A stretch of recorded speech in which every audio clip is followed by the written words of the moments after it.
这个药引实在太难弄了。什么药引这么难找？就是您的眼泪。快！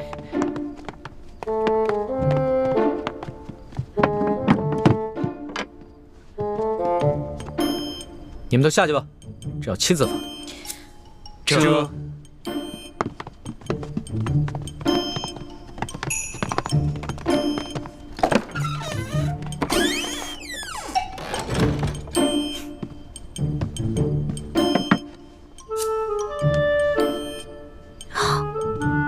皇上，您真的要打奴婢啊？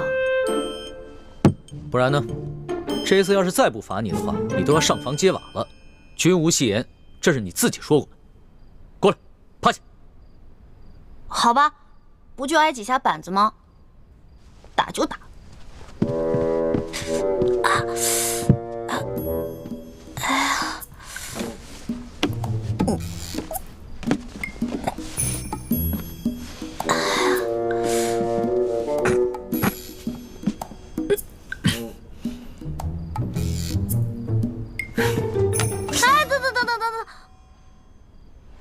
皇上，要不然咱俩商量一下呗？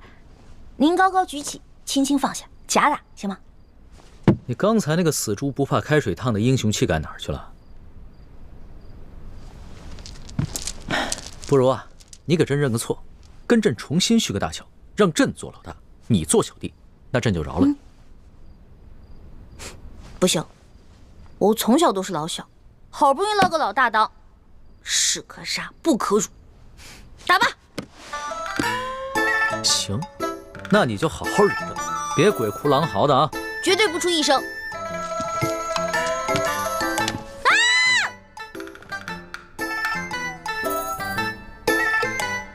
我真打了！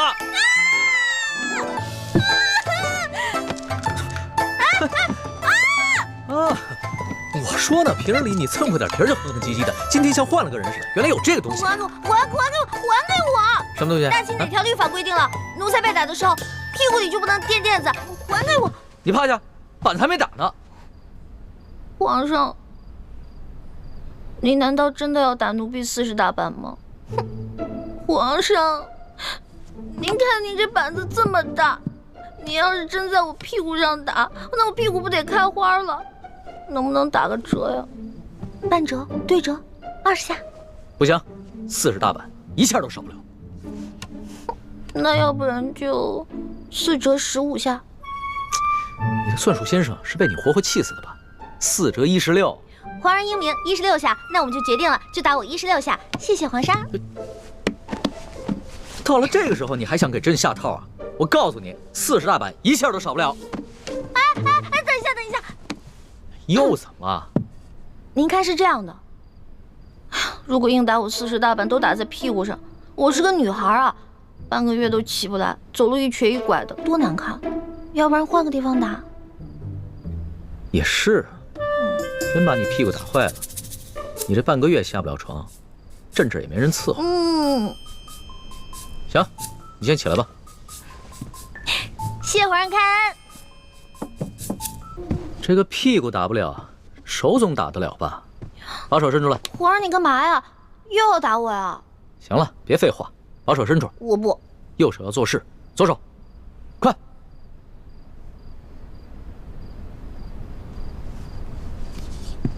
疼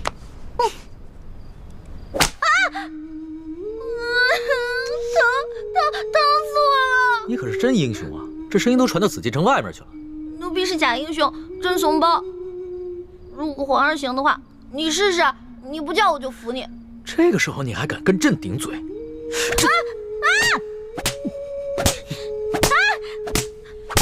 之前皇上说刘德昭是世界上最坏的男人，我看皇上还不如他呢。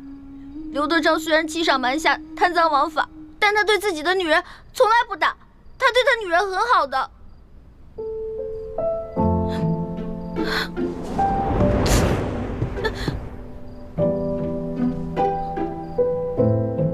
你又不是朕的女人，为什么这样护着你？还是说，你愿意做朕的女人？说呀。说你愿意做朕的女人。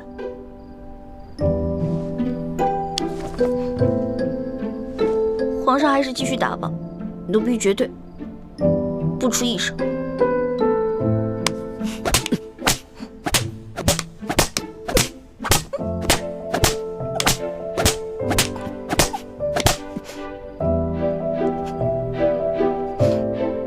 要哭就哭出来了，别憋着，装什么英雄？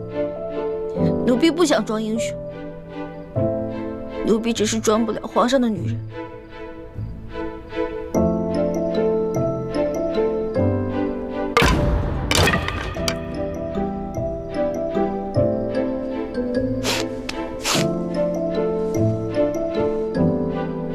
皇上，您这是不打了呀，还是改日再打呀？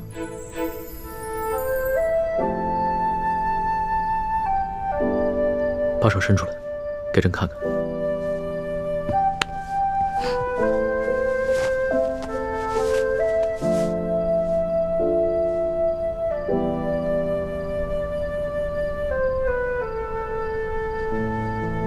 怎么这么娇气？才打了几下就变成这个样子。或者你试试，也疼。老大，不是朕想打你。朕如果这次不罚你的话，朕怕你将来越来越无法无天。真要做出什么事情，连朕都保不了你的时候，那朕就真的后悔都来不及了。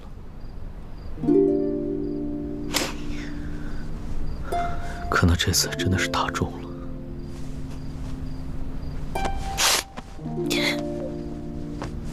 都疼死了。好了，老大，别哭了，你哭起来的样子真是丑极了。还丑呢，我现在连脸都没有了。你把我手打成这么肿，我以后怎么见人啊？你赔我，你赔我！好了好了，打几下手也哭，这个世上只有你一个人会把朕的龙袍当抹布。行了，别哭了，你还真赖上朕了。打了人就想跑啊？去给你拿药啊。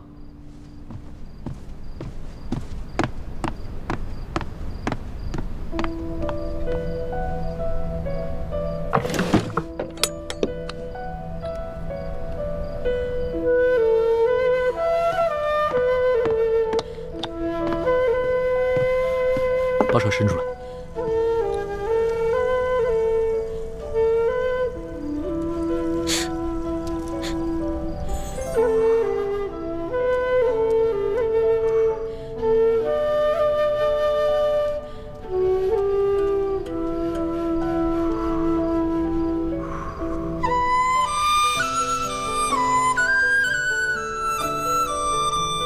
还疼吗，老大？你这样看着我干什么？我看你长得丑。怎么样，好点了吗？好疼。老大就是打了几下手板，朕的心里有数，别撒娇了啊！不是手疼，是头好疼。哎，老大，老大，老大，老大，老大，太医，快传太医！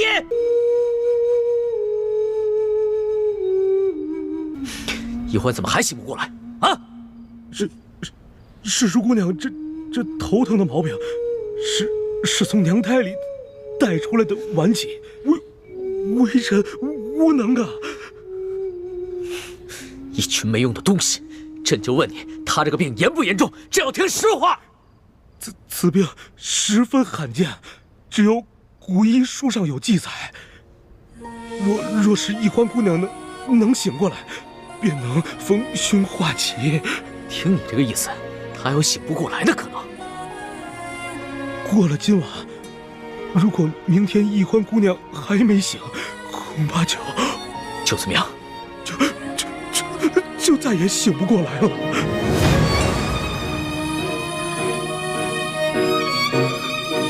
让这个太医院去会诊！你们听好了，他今天要是出什么事，你们这帮人一个都活不了！滚！这药呢？还没煎好啊！快，给他喂上。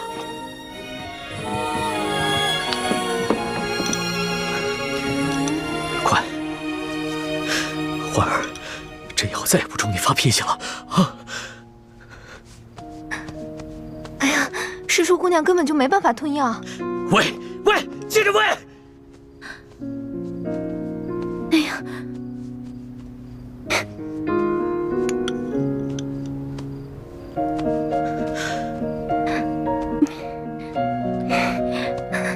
喝呀！行了，走，不要给我！是。欢儿，来，喝点药好不好？来，欢儿。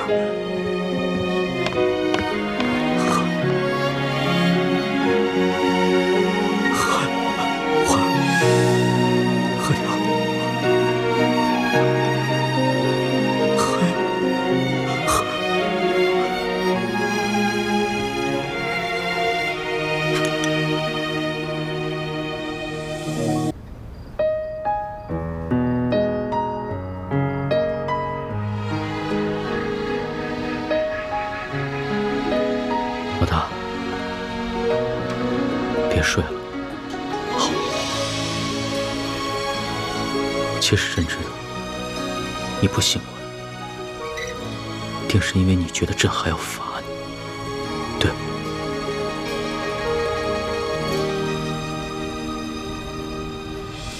说实话，刚知道你矫诏的时候，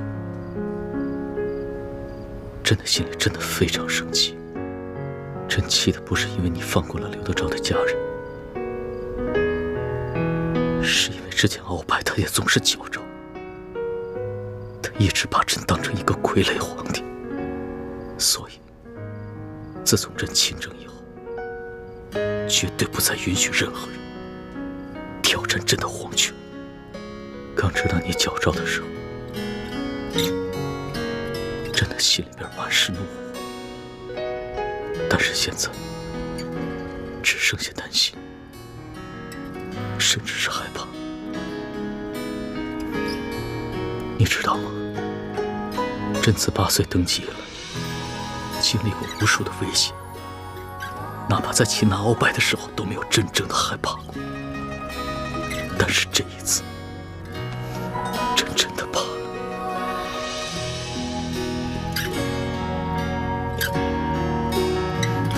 老大，朕真的不能没有。要是没了你的话，朕只是一个帝王，只是一个孤家寡人。但是有你在，朕才是一个真正的男人，是一个完整的人。老大，朕是天子，朕的话是金口玉言。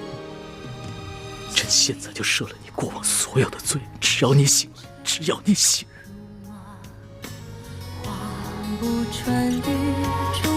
你醒醒吧，别睡。能否带他伤的心愿做他掌上的明珠，献上我纯真的祝福。回忆中的路开满花簇，绽放奴婢有一个头疼的隐疾，这病起来吧，简直要人命。我爹呢，从小给我找了好多郎中，所有郎中都说无药可治，只有一个郎中说可以治，但是他说的是个偏方，而且这个药引实在太难弄了。什么药引这么难找？你告诉朕，朕给你找。这个药引就是龙珠。龙珠？什么是龙珠？就是皇上的眼泪啊，就是您的眼泪。献上我纯真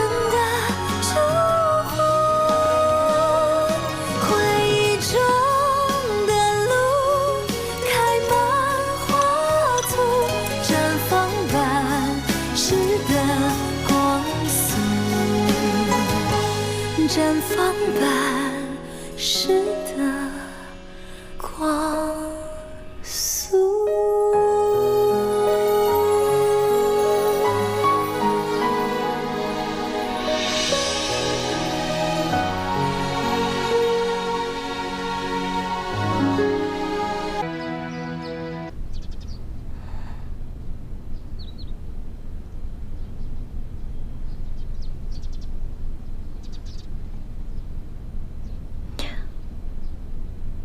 龙小弟，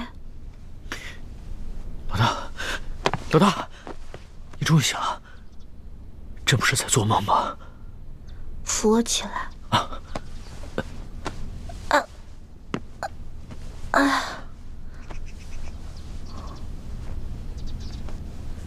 龙小弟，你脸色怎么这么差呀？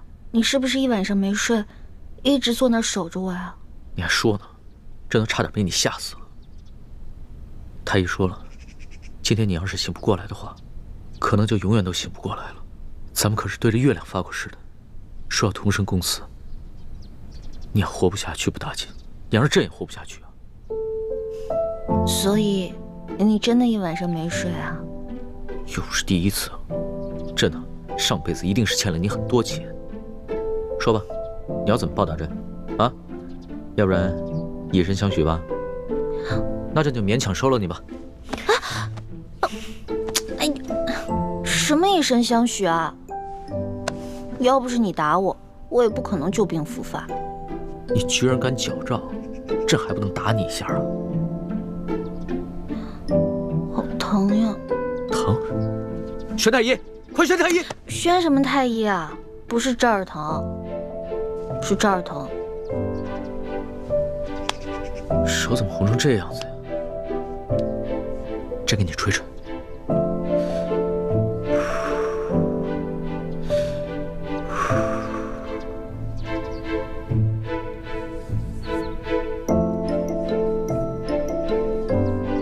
早知道你是这么个纸老虎啊，这么不经打，朕就换个法子来惩罚你。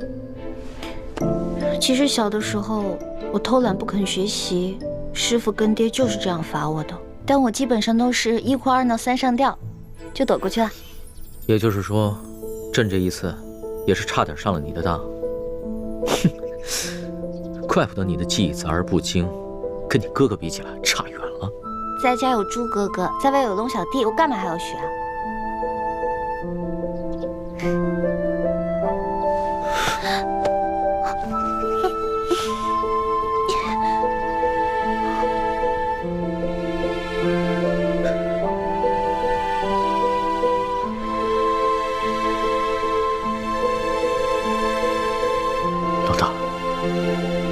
终于活蹦乱跳，又可以跟朕顶嘴抬杠，真好。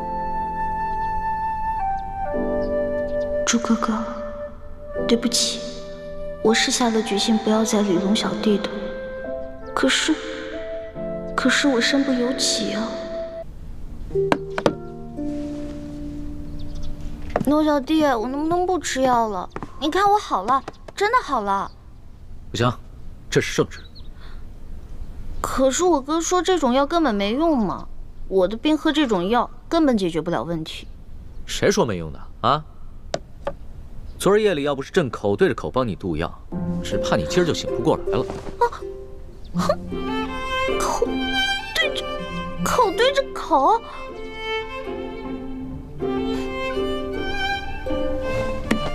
那也就是说，你昨天哭了？啊？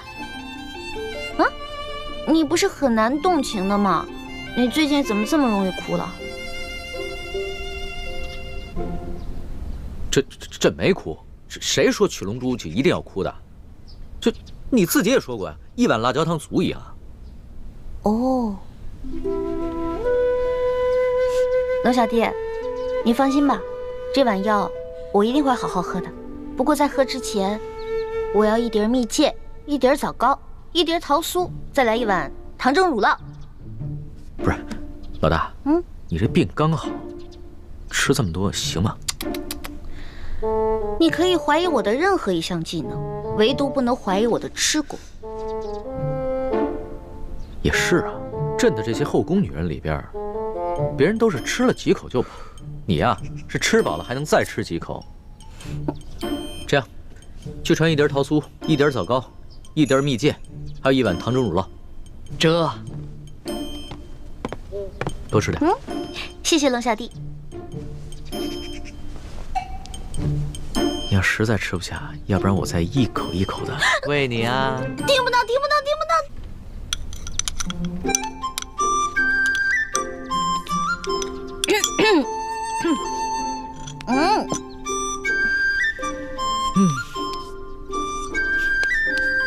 你呀，真是要把朕给吃穷了。现在可以喝药了吧？哦，快点儿。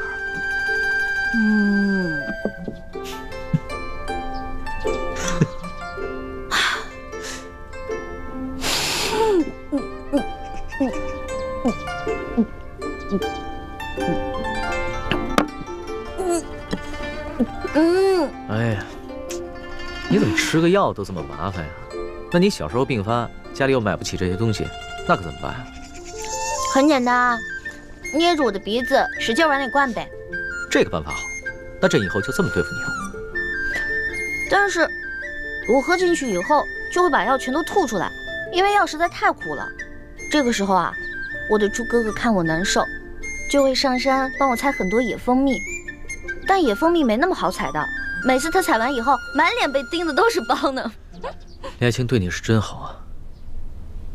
说实话，朕也想有这么一个哥哥，可是在这紫禁城内，所有的兄弟姐妹都是靠不住的。你怎么了？我就是在想，我有猪哥哥真好，也不知道猪哥哥现在在殿都执行任务，完成的怎么样了，顺不顺利？你放心吧，李爱卿功夫那么高，又会易容，又懂机关，江湖经验又丰富，肯定没事的。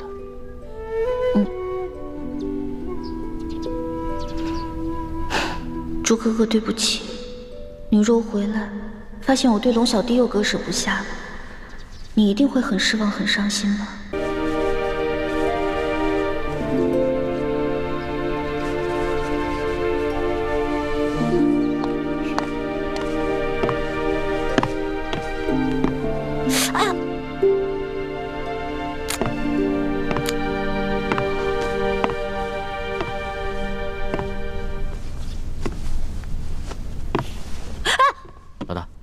这手还没好就别逞能了，等好了再秀呗，啊？那怎么行啊？我喝了你的龙珠，不得有点回报啊？算你有良心。你这绣的是什么呀？那么难看。不丑，我绣的是2个人。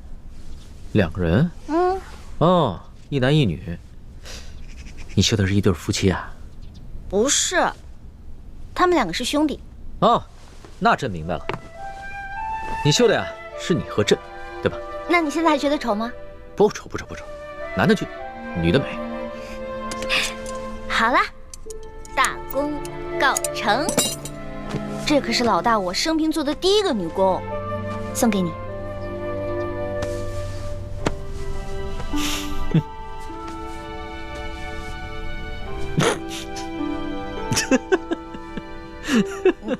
你哈哈什么呀？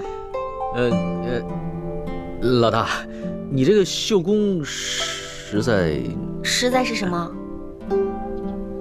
不是老大，你这个一面绣着2只肥鸭，一面吧绣着一对丑人，这平生第一次收到这么有趣的礼物。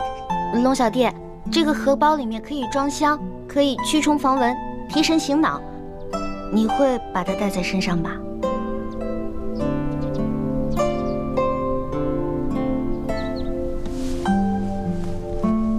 老大，这个荷包小弟贴身藏着就行了。若是公然挂于腰上的话，是不是也太不成体统了？老大，你是不是生气了？没有啊，你是皇上嘛，皇上戴这个肯定有失体统，而且我也丢不起这个人啊。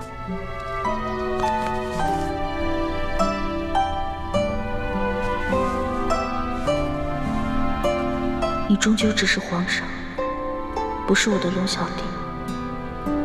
在你心中，我对你的意义，终究也不过是有趣罢了。你们全家几十口人，不都死在朱明王朝的铁骑之手吗？为了给你的家人，还有我梅花门报仇，现在只能牺牲易欢了。对了，你别忘了，你的弟弟还在王爷的手中。如果你不杀死易欢，王爷一定不会放过他的。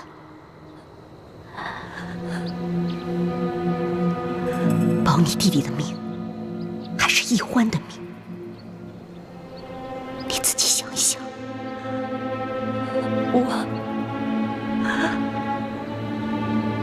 弟弟，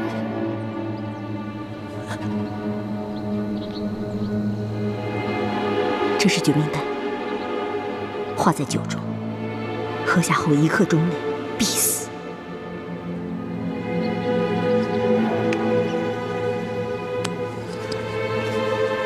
没有解药。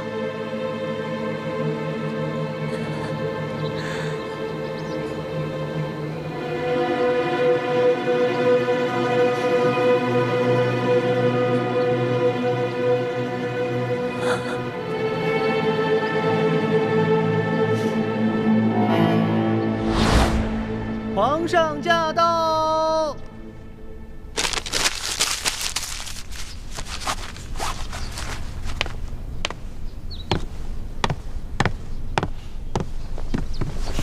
皇上吉祥。哎，起来吧。谢皇上。朕许久啊，没能来你这永和宫，今日刚好得空，就顺道过来看看你。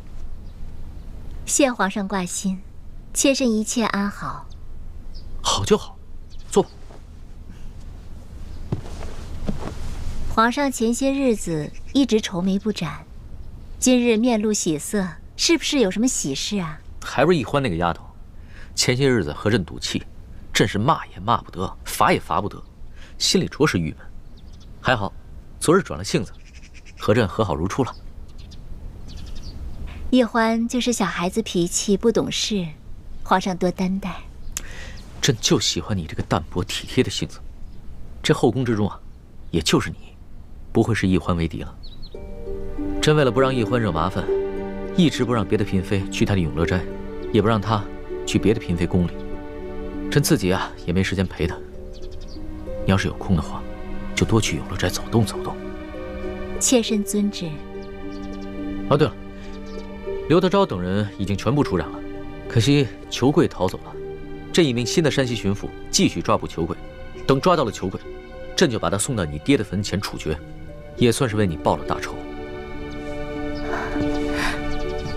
多谢皇上，妾身感激不尽。起来吧。等你爹百日继辰之后啊，朕便真的信了你，要让你早日替朕升个阿哥，这样你在宫里的地位也就稳固了，也好安慰你爹的在天之灵嘛。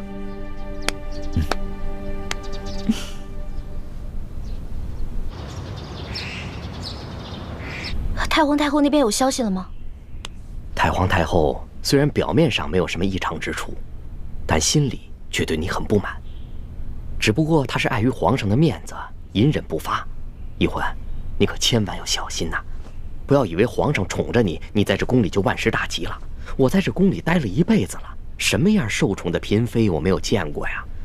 但最终结果怎么样，都是下场凄惨呐。多谢叔父提醒，我知道的。等我找到童霞以后，我就会离开这里，再也不会出现在皇上面前。如此最好。所谓伴君如伴虎，你跟你哥哥啊，还是及早抽身才是上策。对了，你们走之前可千万别忘了把那大补丸的解药给我。放心吧，叔父，没准儿我们走的时候，我哥哥已经研制出彻底解除大补丸的解药了。不过，我也不知道什么时候才能找到童霞，现在一点头绪都没有。易欢，有句话，我不知当说不当说。在这个宫里，您是我最信任的亲人，叔父有话直说吧。要说有人潜入这深宫之中去调包童霞，那是绝无可能。若是这宫里的人，那什么样的奇珍异宝没有见过呀？怎么会对一个毫不起眼的铜匣费这么大的劲儿啊？所以，调包铜匣之人必定知道这个铜匣的秘密。可是，在这深宫之中，知道铜匣秘密的，就那么屈指可数的几个人。一欢，你们兄妹在这宫中，是否还有其他的同伴？他们会不会知道铜匣的秘密？如果有，那调包之人，会不会是你们自己人？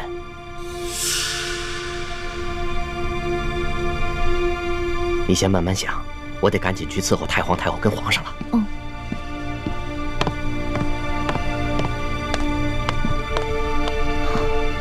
真是奇怪，究竟是谁呢？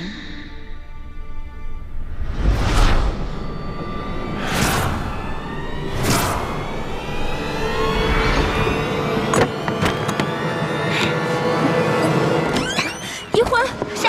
哎，一欢，一欢，快去救大师兄啊！快啊！难道是雪姐姐？可是，雪姐姐，我用这个狗尾巴草给你编个小花篮吧。好啊。你怎么了，雪姐姐？你好像有点不开心啊。哦，我知道了，你肯定是在担心猪哥哥，对不对？你放心吧，这次呢，6位师傅集体出动去协助猪哥哥完成任务，一定非常顺利的。不是，我不是在担心大师兄，是昨天皇上来永和宫看我，他说什么？他说等书剑100日继承一过，就要真的临幸我，让我给他生龙子。那这可怎么办呀，雪姐姐？只要我继续留在宫里，这是迟早的事情，躲不过。现在只能希望能够在书剑100日继承之前找到铜匣，完成任务，这样我就能出宫了。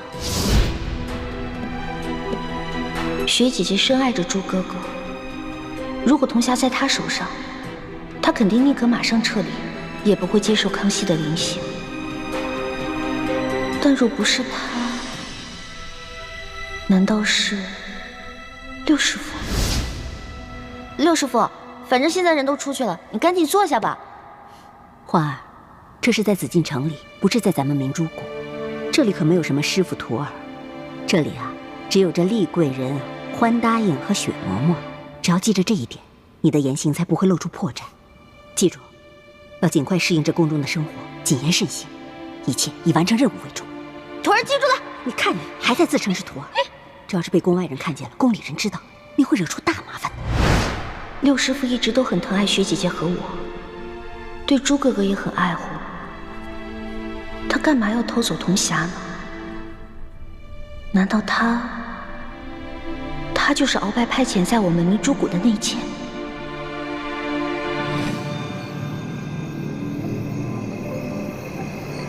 你们先退下吧，我和世淑姑娘说些私房话。是。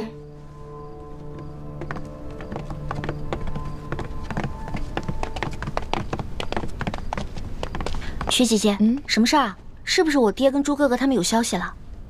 不是，他们的消息倒还没有。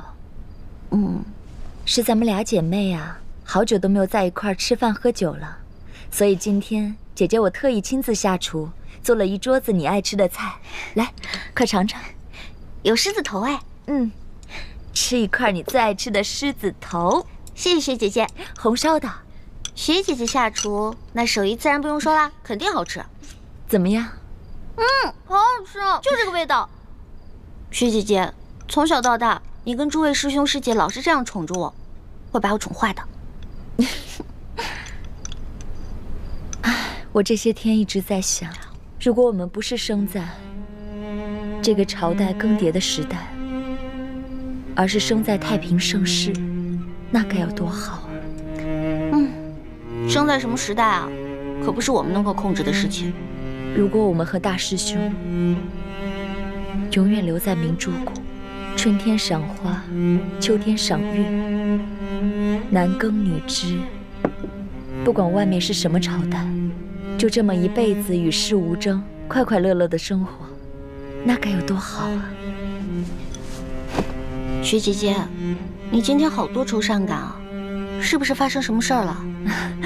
没有，我只是很怀念咱们在明珠谷的时光，想念我们的小伙伴了。如今就咱们两个在宫里，今天的月色又这么美，咱们俩呀，好好的喝酒赏赏月。来，今晚咱们多喝几杯。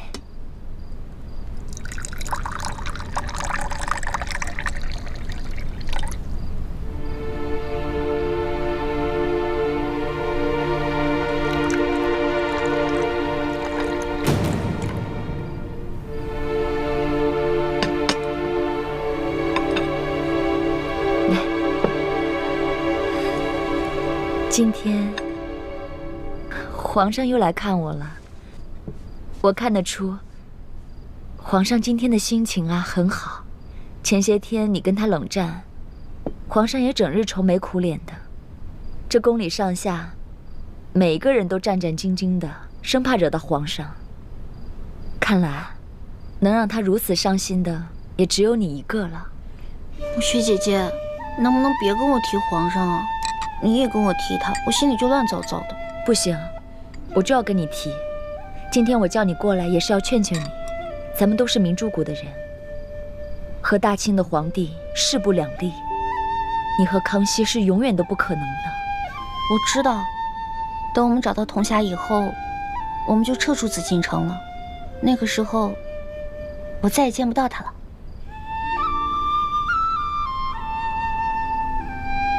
薛姐姐，能答应我一件事儿吗？等朱哥哥回来，能不能别把这2天我跟康熙的事儿告诉他呀？大师兄那么深爱你，我跟他说这些不是故意伤他的心吗？你放心，我不会告诉他的。小师妹，你和大师兄才是命中注定的姻缘，好好待他吧，放下康熙。我一直在努力放下他。可是薛姐姐，你心里可曾放下过朱哥哥？快了，很快就要彻底放下他。既然我们改变不了命运，那就试着去接受它。也许有一天，你会发现大师兄的好，你也会爱上他的。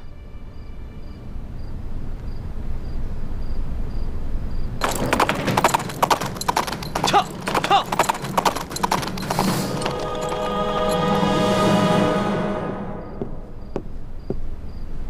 薛姐姐，快过来看啊！今天的月亮好圆啊！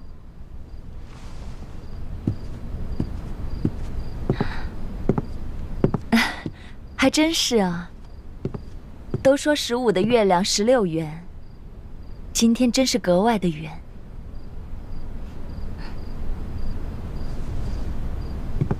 月有阴晴圆缺，人有悲欢离合。我们姐妹俩再这样无忧无虑的饮酒作乐，不知要到什么时候了。薛姐姐，今天李公公来找我了，告诉了我关于铜匣的重要线索。我相信没有多久，我就能找到偷换铜匣的人了。哦，有线索了。那这个人他也在皇宫里吗？这个人不光在皇宫里，而且是我们彼此特别熟知的一个人。是谁呀？薛姐姐觉得他应该是谁呢？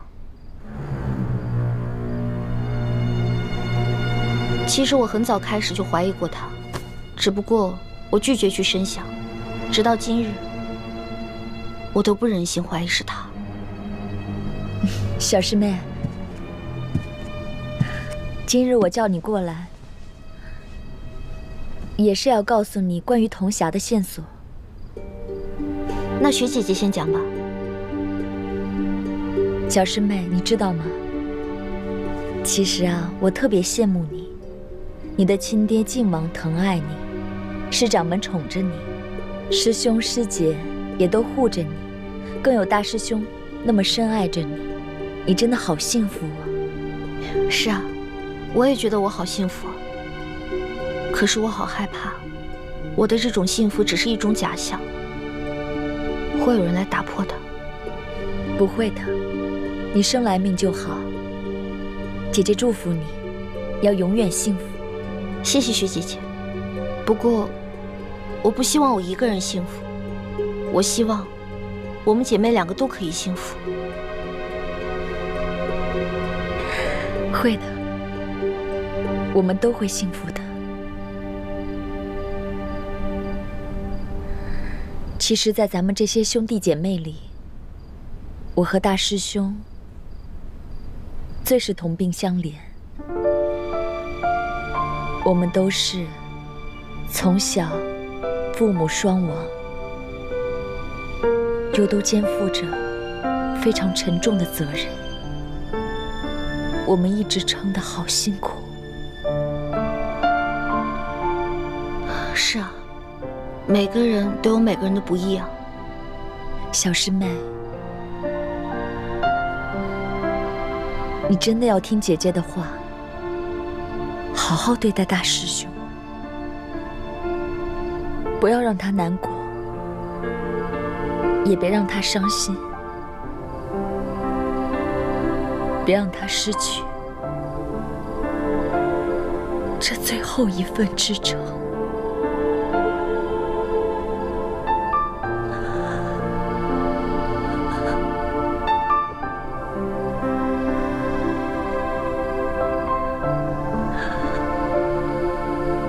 祝你们幸福，干杯！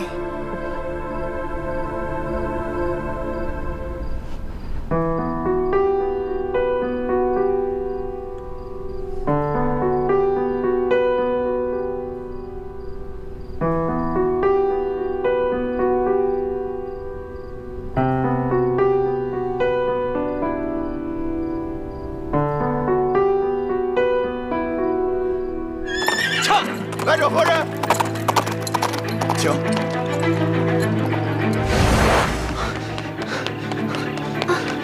李太医，师叔姑娘呢？丽妃娘娘和师叔姑娘在永和宫喝酒呢。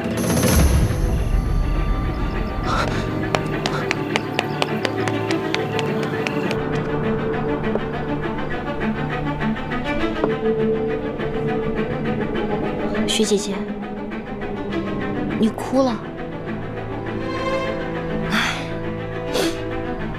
我是感动的，睫毛好像刺到眼睛里了，没事。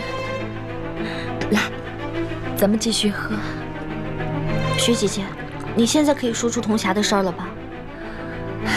不急，喝完这杯酒啊，姐姐再慢慢跟你聊。干杯！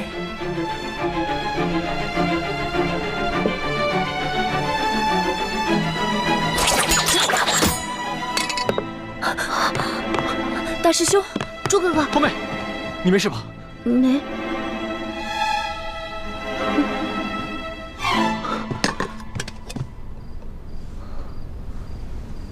这酒你喝了没？他已经喝了，你来晚了。他已经喝下了我为他准备的美酒。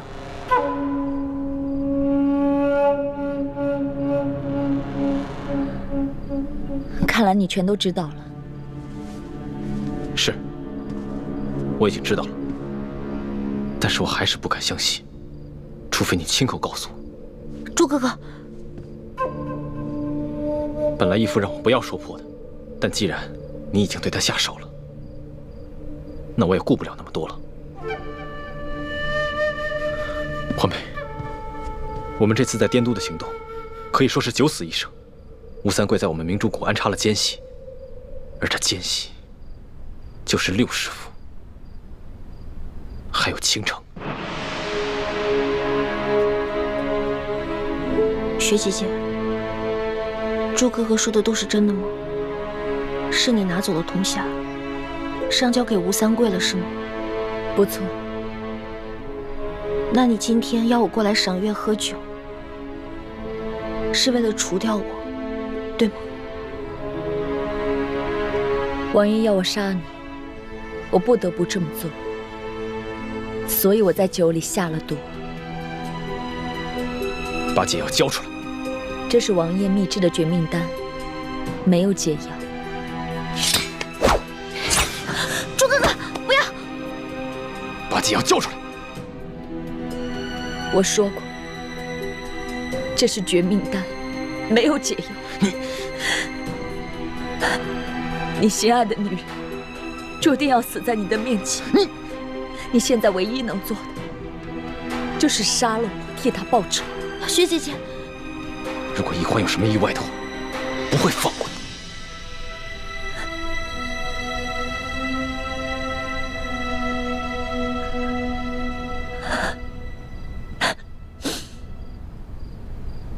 能死在你手上，是我最美好的结局。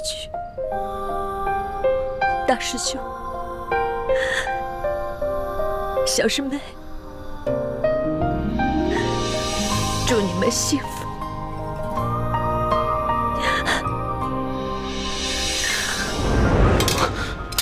薛姐姐，薛姐姐，大师兄，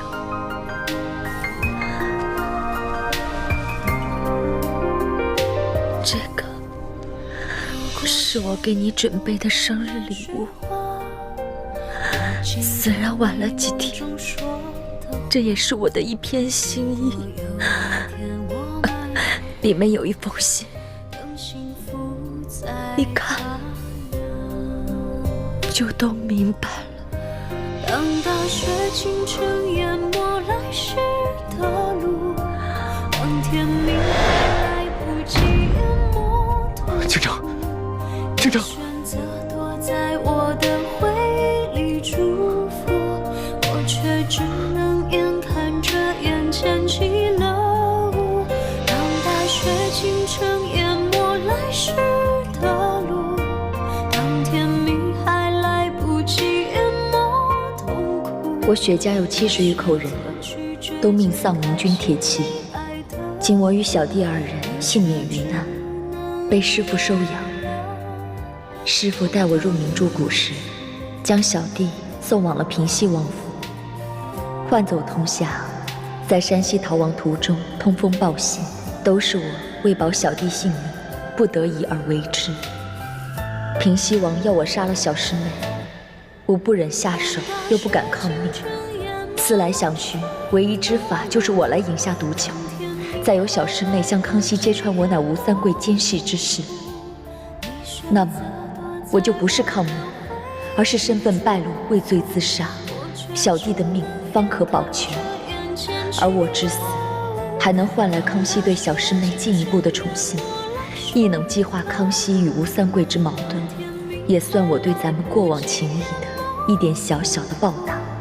倾城身世凄凉，但在明珠谷中一段岁月，是倾城此生最快乐的时光。能与大师兄相识相知，倾城不枉此生。你们大婚那一天，我是等不到了。替小师妹饮下这杯毒酒，就当是我提前喝你们的喜酒吧。倾城绝笔。没想到雪姐姐这么可怜，她对你爱得那么深，又那么卑微，临死才敢说出来。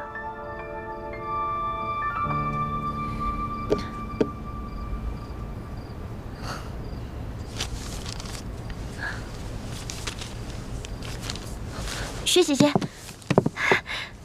薛姐姐，你醒了？你醒了，倾城。我死了吗？我这是在哪儿啊？我不是已经死了吗？你才没死呢，这是在你的永和宫啊。对不起，倾城，我不知道你有这么多苦衷。可我明明喝下了那杯毒酒啊！怎么回事啊？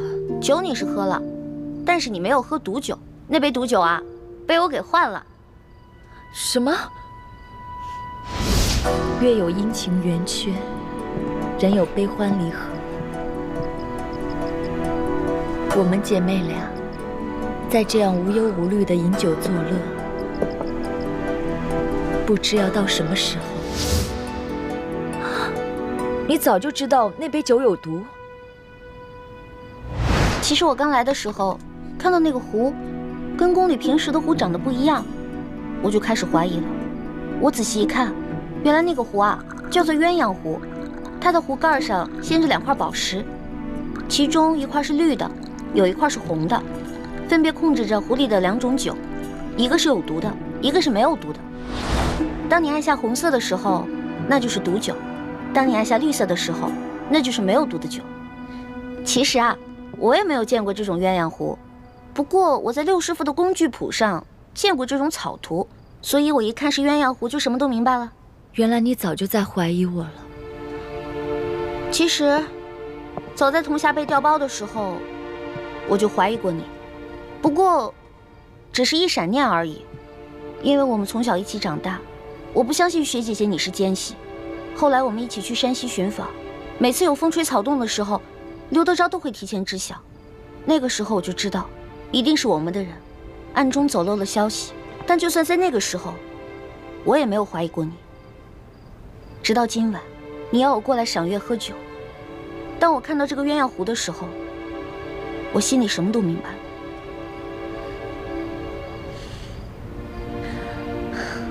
既然你看到鸳鸯壶就知道酒里有毒，那当时为什么不揭穿我？因为我在等一个结果。什么结果？我想看一看，从小跟我一起长大、亲如姐妹的雪姐姐你，忍不忍心下手？你我之间的情谊到底是真的，还是假的？当我看到你把没有毒的酒给了我，把有毒的酒给了你自己的时候，我就知道，我们2个之间的情谊不是假的，是真的。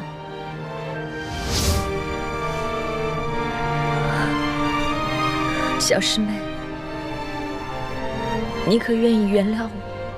雪姐姐，你说什么呢？你牺牲自己保全了我，我怎么可能怪你呢？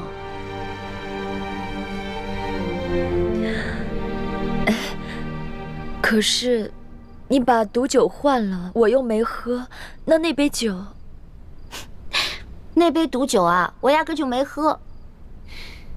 可我明明看到你喝了呀！不信，看，看着啊。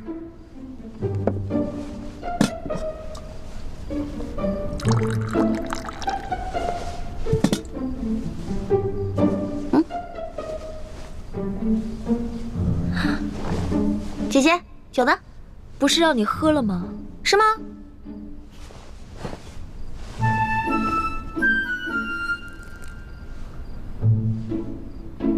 酒在这儿呢。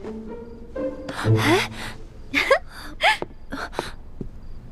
我明明看见你喝了呀。看吧，这是杯子对吧？嗯。杯子呢？哎，刚才还在你手里，你一定是藏起来了。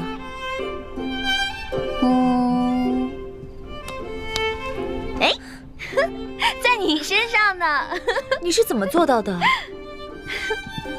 一欢的武功跟暗器，样样学得杂而不精，唯独这轻功跟江湖杂耍之术，在我们所有人之上。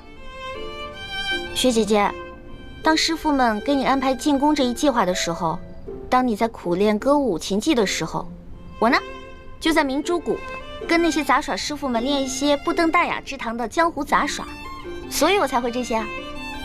不过，刚才为了能够在你房间里寻找铜匣，所以给你下了点迷药。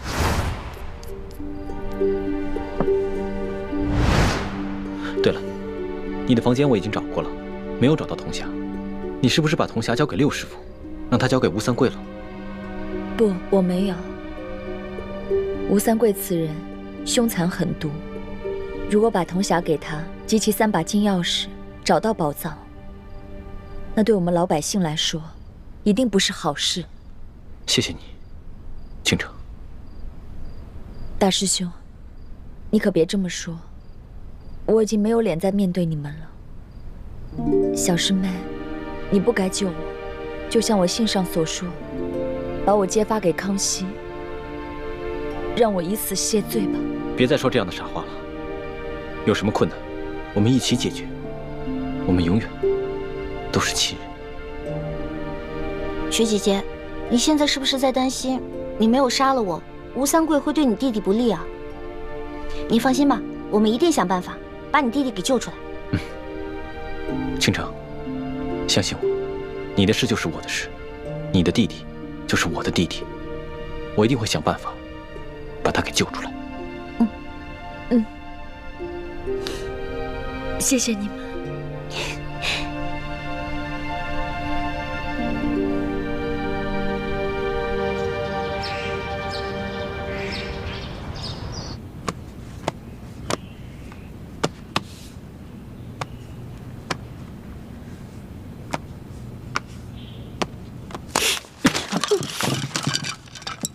这个催命鬼，一天到晚就知道伸手向朝廷要钱。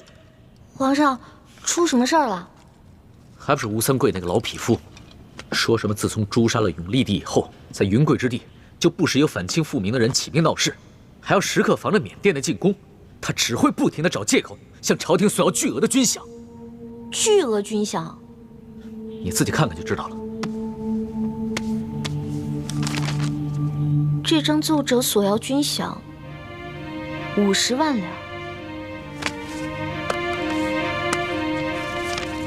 这张要200万两。皇上，这吴三桂一年要军费到底要多少啊？大清现在一年的财政收入也就900万两，但每年的花费要达到1000多万两，其中有900多万是支给吴三桂的。也就是说，朝廷现在入不敷出，全都是吴三桂一手造成的。可是吴三桂这么明目张胆的漫天要钱，皇上你不给他不就行了？不行的，他要钱，朕不但不能不给，而且还要一文不少。为什么呀？连鳌拜你都不怕，你还怕一个小小的吴三桂啊？你懂什么呀？现在的三藩，吴三桂有云贵，上河西有两广，更京中有福建，他们三个要是连起来闹事，那朕的半壁江山就塌了。可是皇上之前不是一直想撤藩吗？朕是想撤藩，但是要等待时机啊。在没有万全之策之前，朕不但不能撤藩，还要对他们加以封赏、笼络。可是现在山西结案就能看出来吴三桂对你有谋逆之心，要是再不敲打一下，他会更加肆无忌惮的。这山西一案，吴三桂确有谋逆之心，但是他只是在暗中进行，朕没有足够的证据。在朕做好准备之前，万万不能点燃这根导火索。但是朕也不会一下子就给他这么多钱，朕会借口说朝廷赈灾，国库紧张，就先拨给他50万两吧。既然龙小弟这么大方，那要不要先把之前那笔账一起给我结了？哪笔账？山西赌坊那次啊。大明内乱，你们大清趁机占领了大明的整个江山，老百姓刚刚经历了战乱，想过上几天好日子，可你们呢？朝中的权贵们搞起了圈地，各地的官吏设立了各种的关卡，变相的收取各种赋税。你们这才叫做趁火打劫，一本万利的勾当呢。龙小弟，其实我的利息就是想让你答应我，曾经你说过的那些话，消除贵族特权，革除积弊，整顿吏治，让全天下的老百姓过上好日子。你放心吧，这件事情朕一直记在心上。你给朕3年时间，3年之内朕一定做到。那如果你骗了我的话，以后我就叫你阿黄。